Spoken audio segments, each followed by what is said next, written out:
Alors par contre, l'importance de l'âge d'arrivée en France est très nette, hein, puisqu'on sait par exemple qu'on n'a pas de dispositif, on a très peu de dispositifs pour les enfants qui arrivent entre 16 et 18 ans. C'est-à-dire que finalement, pour les jeunes qui arrivent, alors pour l'intégration scolaire dans l'école primaire, on sait que ça peut se passer plus ou moins bien.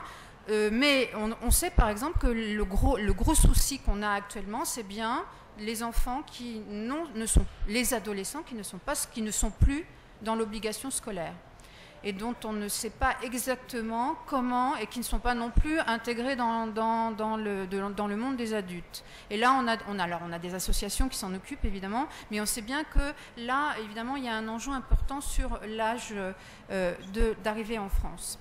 Alors, la question, j'ai parlé des discours de l'école. Qu'est-ce que je voulais dire par là ? Je voulais aussi parler des discours des disciplines de l'école. C'est-à-dire que la question linguistique, elle est doublée par la question discursive. Les discours de l'école, ça veut dire quoi ? Les discours dans chaque discipline. Effectivement, là, on voit bien qu'il s'agit des disciplines.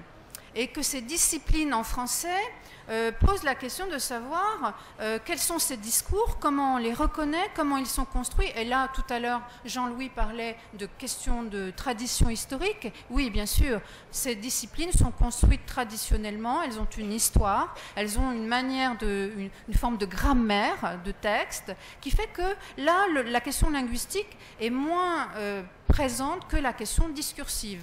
Par exemple, la reconnaissance des disciplines. Comment les élèves, et ce n'est pas seulement le problème pour les étrangers, hein, c'est aussi le problème pour les enfants francophones, comment les élèves vont reconnaître la langue. Alors la langue des mathématiques et la langue du français, ça va. C'est moins clair avec la langue en histoire par exemple, hein, ou la langue en géographie. Hein. Donc là, on voit très clairement apparaître les contextes de discours et des disciplines non linguistiques. Évidemment, là, nous voyons que nous sommes confrontés à une question très sensible, c'est le manque de formation des enseignants face à cette situation. Et là encore, on voit bien qu'il y a deux questions. Il y a une question linguistique, le contact des langues.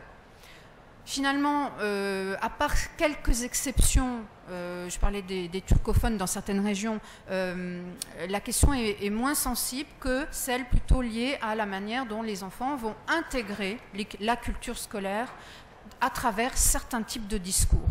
Et on sait bien que dans la pyramide scolaire, effectivement, plus on monte dans la pyramide scolaire et plus les discours sont centrés sur des formes écrites et très spécifiques.